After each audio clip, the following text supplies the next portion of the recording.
Really. So we moved from my sister's house because she said, y'all not going to live together and not married. So we went to the courthouse and got some license. And we were married. What color wedding dress did you have on? A little short skirt, and Daddy kept that skirt in his drawer for a long time. I don't know why. Except for Mina. Mina always cleaned up talking about roaches here and roaches there. And she took everything and threw it away.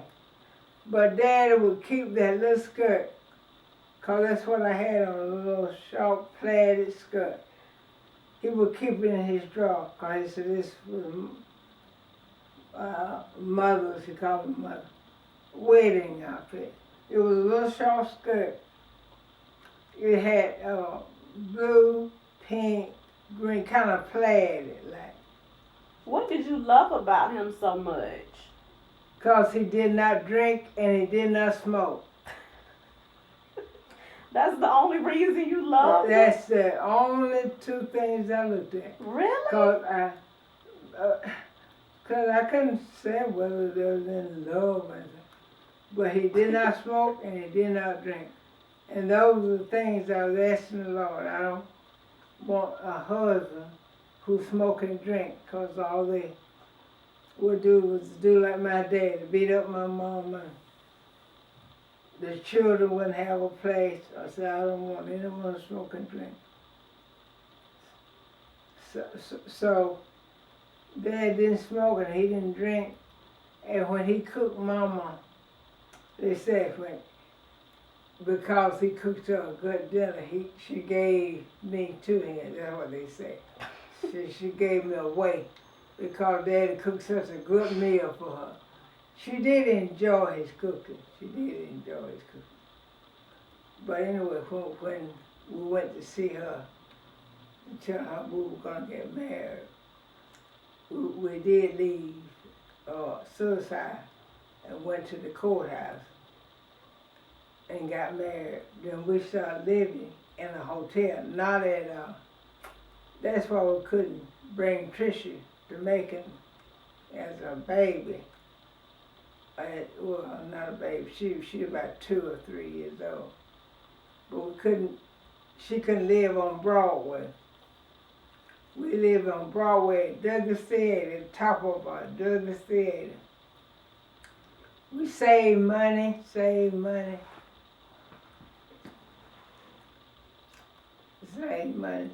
until we was able to buy that house on Powell Street. Except when we left that theater with Miss Mitcham, Mae Mitcham, told us we could live with her. So we stayed in one room, and the money we had saved in the hotel, plus money that we saved at her house, we bought a house on Powell Street. How many children did you all have? Well, then we had 3. And how many rooms? Yeah, so we had Cookie and Tricia. We already had Tricia. And then Lloyd came in 48, Cookie born in 47. So you had 3 kids when you moved to Powell Street. Uh-huh. How many rooms did you have in Powell Street? Oh, we had a big house. Matter of fact, this family paid us rent. We had 6 rooms. It was a hall, divided 3 rooms on this side and 3 rooms on this side.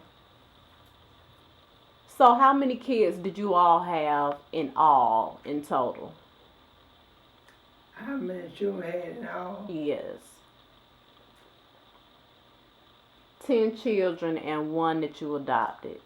Uh-huh. And that would make 11. Mm-hmm. One of your children said that. I forgot about Speedy.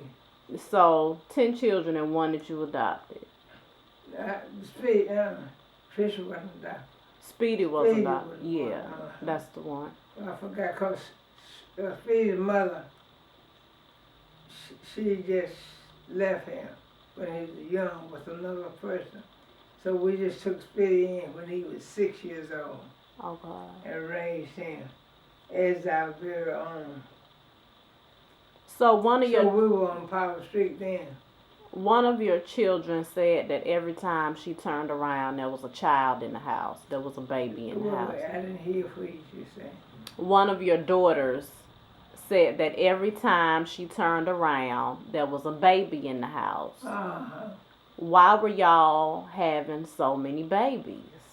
Because that's what we wanted, a large family. Why?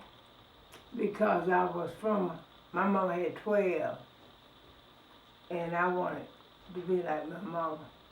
Even though you didn't have a lot of money? I was working, and I taught my children to work.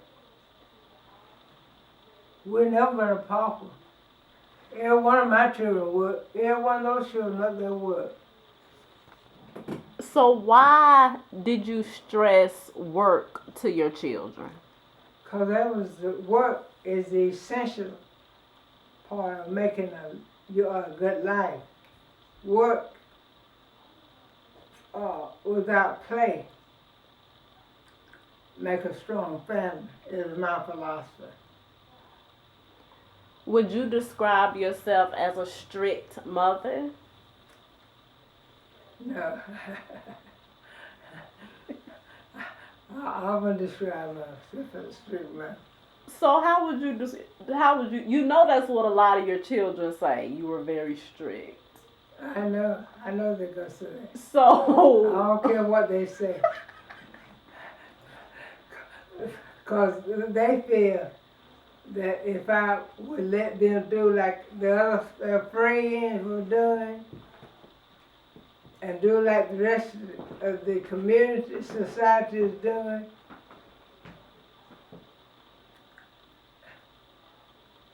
if I do like the society is doing, then I would not be a strict mother. But I feel that if I know all work and no place make Jack a deal, but my philosophy, my husband's philosophy was we will work and we will let all work and no play make Jack a deal, boy. That's what they say. But we all would work together. And when we work together, we will play together. And we will not only play together, we will pray together. We accepted our church as one of the main, and that was the bottom of our success, was that we accepted Christ at an early age. Daddy, first, I was first, but I wasn't sincere. But when he was baptized, he was sincere. And because he was sincere, I decided to dedicate my life to Christ. And when we both dedicated our lives to Christ, that's when the children were being born. Your mama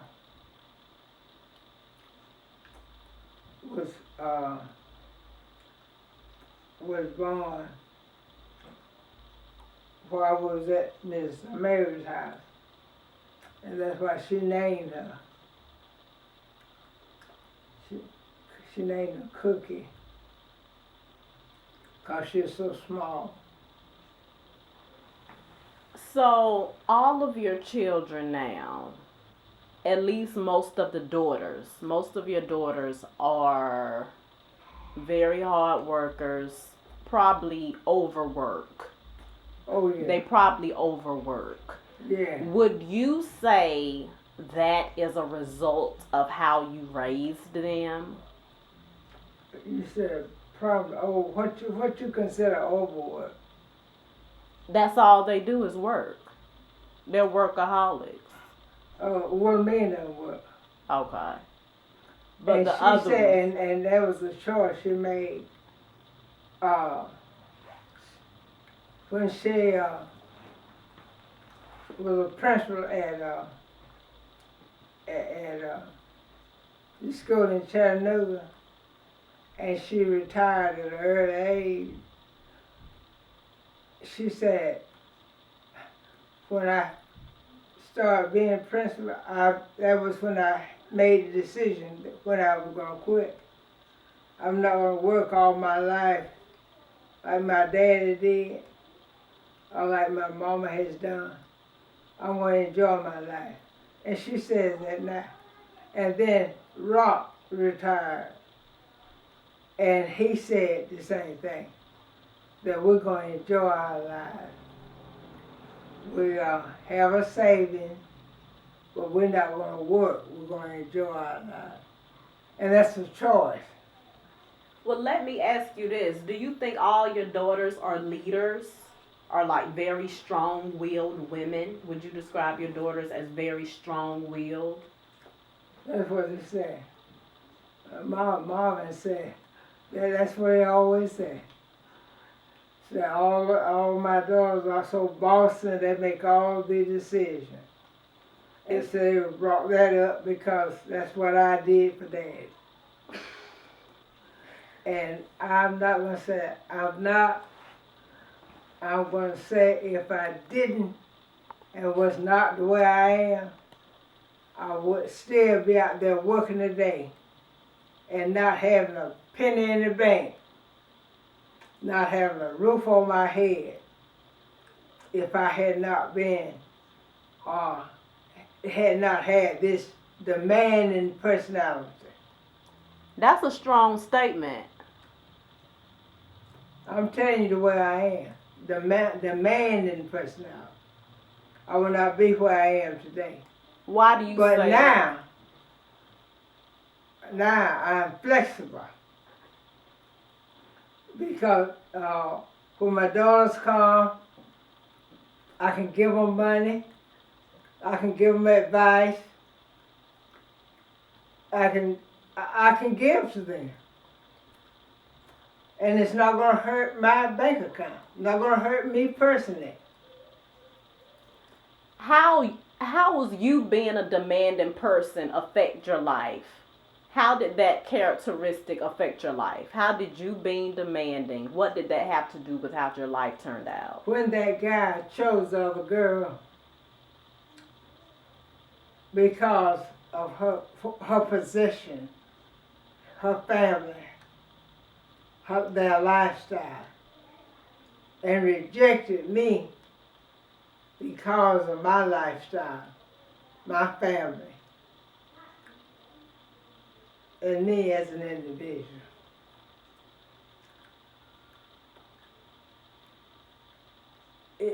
Number one, it made me accept Christ as my personal Savior. And He has been with me every step of the way. When the child was born, the midwife, I had the money. When I got ready to come home, I had the money to come. Always just enough to make ends meet. Always enough to make ends meet. And for a single person, they said, how do you do what you do? I said, because of accepting Christ when I was 6 years old. Because her boyfriend was drinking, and I pushed the door open because I was peeping to see what was going on. And so when the door went open, I fell on the floor. She said, what you doing peeping, looking at us? We're not doing anything. And you smell like you have been eating watermelon. And I said, yes, I have been. And they said, and you have drank this liquor, you're going to die tonight. Watermelon and whiskey will kill you. And every time I would go to sleep, I thought I was dying. I prayed, I said, Lord, if you don't take my life, I will never take a drop as long as I live. And I know watermelon and whiskey will not kill you. But when they offer me some sparkler, I won't drink any alcohol beverage till this day. Have you ever drank any alcohol? Not since that day. Not since that day I fell down. My sister told me I was going to die. How old were you when you I was about 6 or 7. Did you just get it off the table? Huh? How did you get a hold to the liquor? They were drinking. That's why the door fell open. Because I was peeping through the door to see what they were doing. But just like if you were in here dating a boy and Javars was come push that door open right there and he'll fall through the door. And that's what happened. But did you snuck and drank some of the whiskey, right? So see, that's the thing about it. When I saw what they were doing, they gave me what they were doing. They were drinking. Oh, and they gave you some. And when they found out, they said, "You smell like you have been eating watermelon." and we have given you some of this whiskey, because it was moonshine whiskey. And when she told me that whiskey and watermelon just don't mix, so you will die. Because you're going to die. Because you have eaten watermelon and when you have drank some of this whiskey, you're not going to live. And that's all that night when I was going to sleep, trying to go to sleep, scared to go to sleep because I thought I was dying.